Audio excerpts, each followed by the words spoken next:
Hi, this is Glenda. A couple of people lately have inspired me to dig out my peg stamps.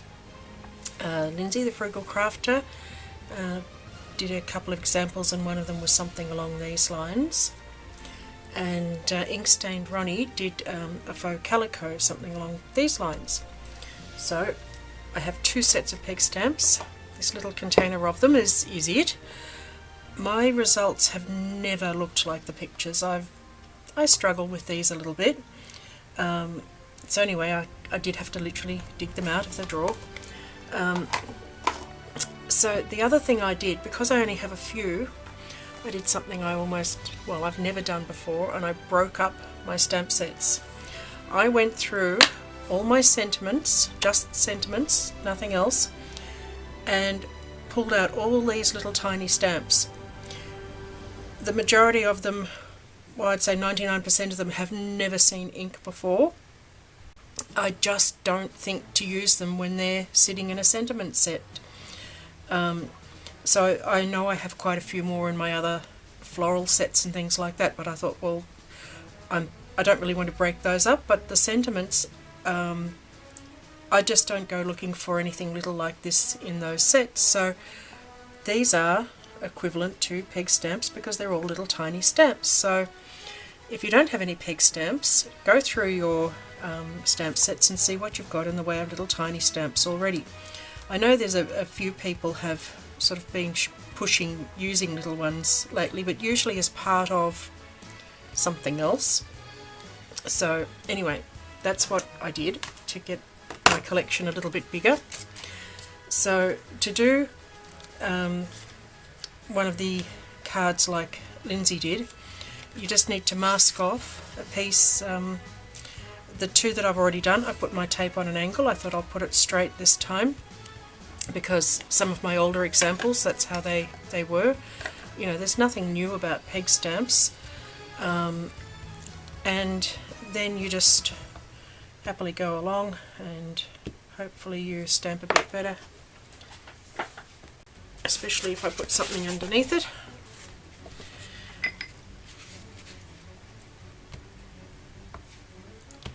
And it doesn't have to be perfect in any way, because by the time you build up your image,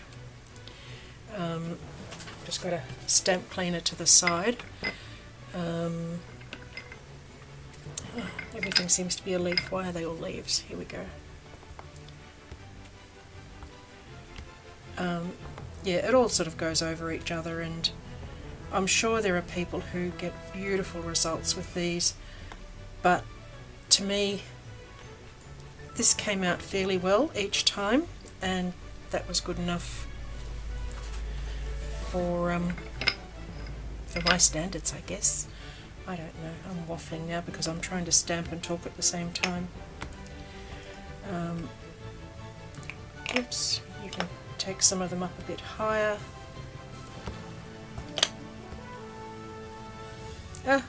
Preferably if you don't go into the wrong ink colour, then never mind, it's all good.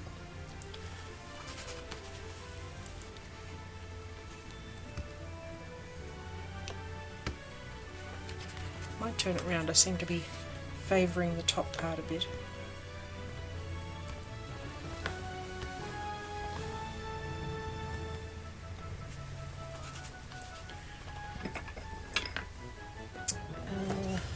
Let's see, this is a bit of a favourite, this one. Do some grey.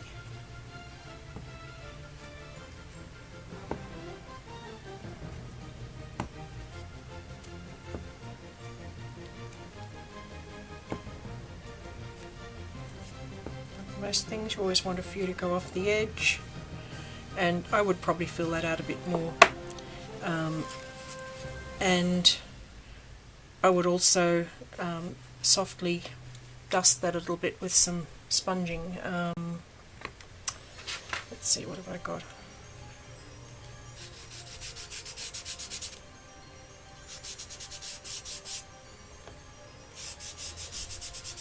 What I find is it picks up some of the ink that you've got on your mask and spreads that as well, so you sort of get this nice effect there. and it gets your mask clean too.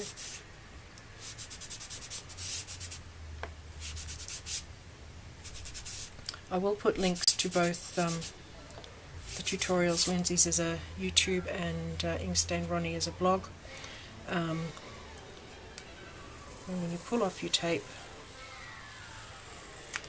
you have a nice spot to put your sentiment, and perhaps put some score lines. So these are the two that I've done along those lines, and I think they're quite fun. I quite like those. So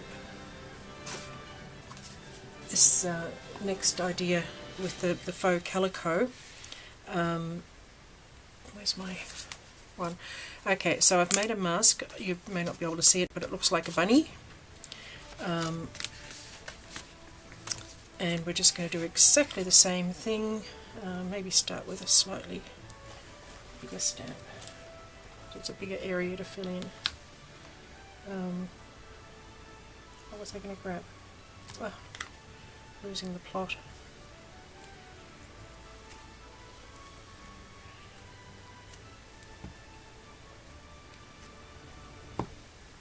So you just want to make sure that you get some stamping along the edges of your shape so that it defines it.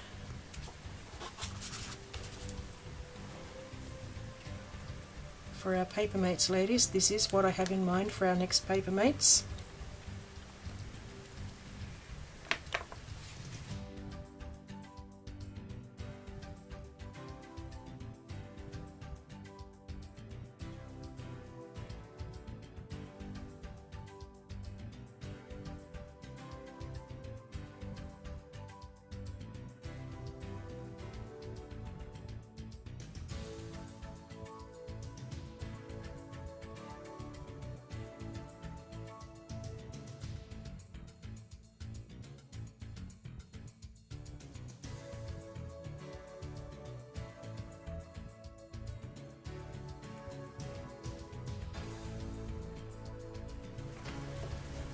Okay, for some reason there is a huge amount of ink on this dauber, and that is not at all what I was trying to achieve.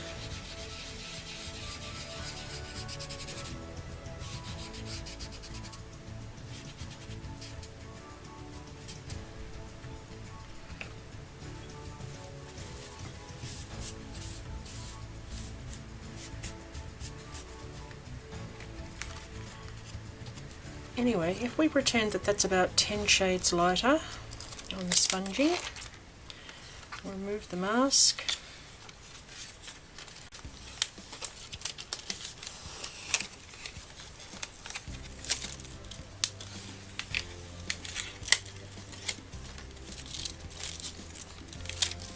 We'll save that mask and stick it back on in a minute.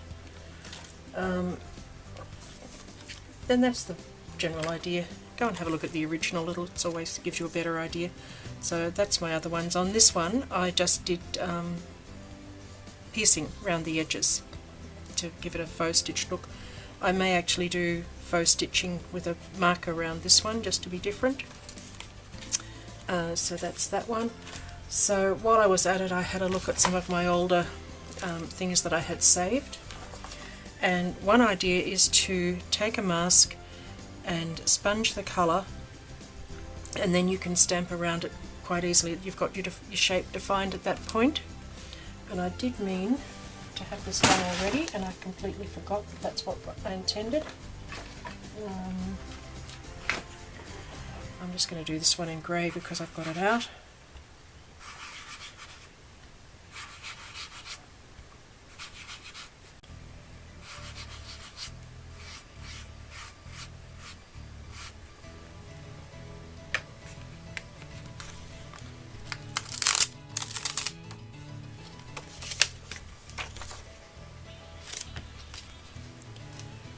So once you take your mask off, you can then quite easily go around and stamp around the edge of your oval, and you've got somewhere to work from. If you draw on an oval or a circle or whatever in pencil, you've immediately got the trouble that as soon as you stamp over it, you can't erase it so easily. So I quite like this idea.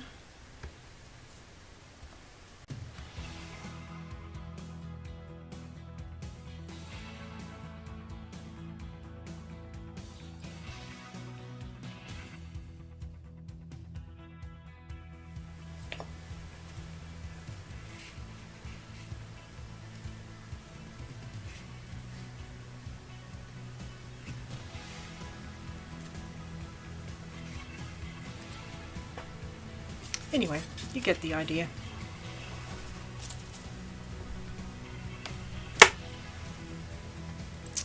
So that was the finished one of those, and then I just put some sparkles on it and a sentiment in the middle.